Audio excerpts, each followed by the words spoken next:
Right, good morning and good afternoon, everybody. And so today we're going to go through an element in Module 8, which is non-infectious diseases, and we're going to focus on part of the dot point known as homeostasis.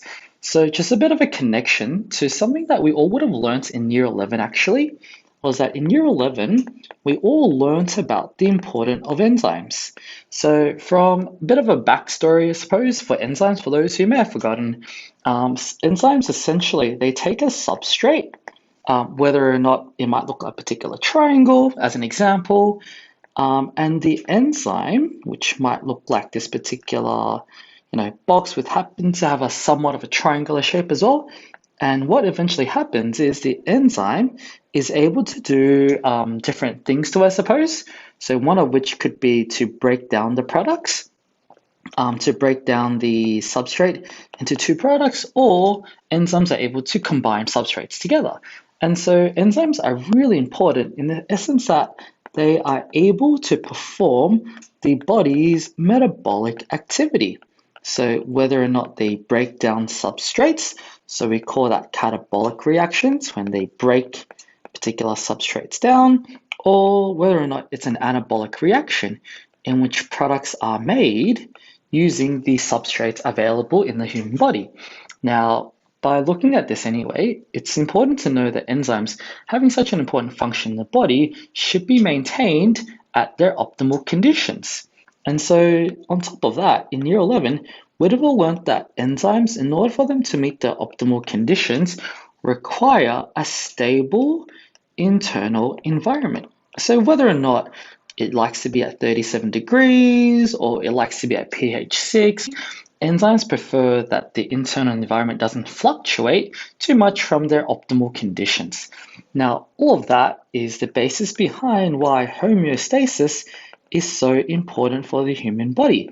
Because as a definition, I suppose, homeostasis is all about maintaining an internal environment, maintaining a stable internal environment despite changes in the external. So despite it being very hot or very cold outside, homeostasis is all about maintaining the internal environment. So as a very good example to go through, which is also necessary as part of the syllabus requirements, we are going to examine temperature as a case study. So let's just say it's a really, really hot day, right? So let's just say, this is our normal body temperature at the moment, but then we face a condition in which it's really hot. So say it's a really hot day, right? Good old Australia, could be 40 degrees that day, it's above average, and you feel really hot. And so that over there, guys, is, I suppose, a stimulus, okay? It's a very, very hot day. Now, we have receptors in our body that are able to detect that it's very hot. And so we call those thermoreceptors. Now, these thermoreceptors are able to tell us that it's very hot or very cold. In this case, it tells us that it's very hot. They go to a part of the brain known as the hypothalamus. So the hypothalamus, right, which is part of the central nervous system, is able to interpret the information from the thermoreceptors and work out that it's actually quite hot. It's quite hot outside, your body temperature is rising and it wants to do something about it. And so that over there comes the different effectors that the bodies can produce in order to counteract the changes in the external environment. So as one particular example, we can talk about vasodilation. So vasodilation is essentially when your blood vessels, instead of being in that particular width, actually expands, it gets a bit larger, and it actually travels towards the body's skin, the surface, right? And the reason why that is necessary is because it can actually release some of the heat from the blood vessels to the skin and then outwards to the external environment. So that is one way the body is able to keep cool despite it being very hot outside. And another one would be known as evaporative cooling. Because what happens is whenever we sweat, our body is actually able to use the heat that we're producing in order to evaporate the sweat. And in that process, the body actually cools down. And so having all those effectors eventually leads to a response and the response being the body cools down. Now, when the body cools down, it eventually will go all the way back here to the normal. Now, that over there is just one case when it's like too hot outside. We can also talk about a different case when it's too cold outside. Okay, so let's just go through the exact same process again. So you have your normal body temperature, okay, nice and warm, and then it becomes too cold. Let's just say it's winter in Australia. So it's too cold, which is our stimulus. Now, once again, your thermoreceptors are able to detect that it's actually really cold outside, right? It's not normal. Our body doesn't want to freeze.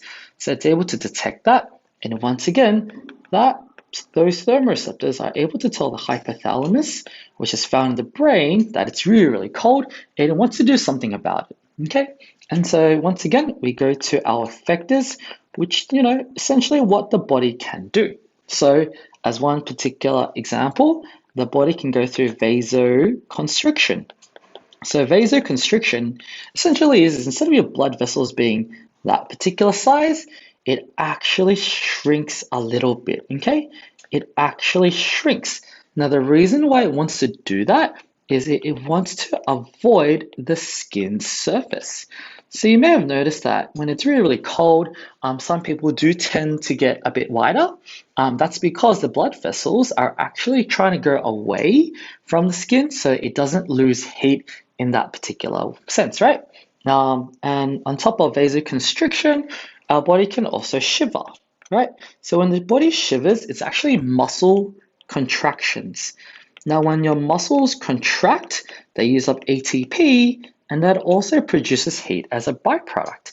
And so the response anyway is the body warms up. Okay, so the body warms up, and then that goes all the way back here to maintain your normal body temperature. So over there, guys, is just one example of homeostasis with temperature as our little case. Now, over here, I've just taken, so this is question 21 straight from 2019 HSC paper about a question related to homeostasis. So over here it says, the diagram shows a flow chart of the reaction of the human body to an increase in temperature. Fill in the 3 blank steps on the flow chart. So we have a body temperature rising, so that could be our stimulus. So say it's a very hot day, the body temperature is rising, right? And then something happens over there, which then leads to nerve impulses travel to your blood vessels and to your sweat glands. So when the body tells you that it's really, really hot, right? What actually processes that? So if we go back to our notes over here, to the original one anyway, so say it's a really hot day, our body temperature rises, the brain itself, the hypothalamus, is what is able to actually receive the information and process that. So you can say over here that the hypothalamus is able to process the information provided. It's able to take the information that the body's too hot. Now over here it says nerve impulses travel to the blood vessels.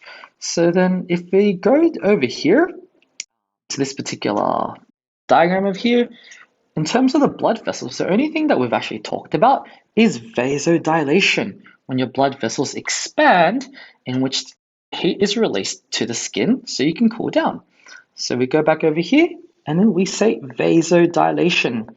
Now let's just double check if we read that correctly. So vasodilation, tick. Excess blood flows to the skin, which is part of vasodilation. Heat loss from blood to the skin, and then the body temperature falls. So we already checked that vasodilation fits the picture.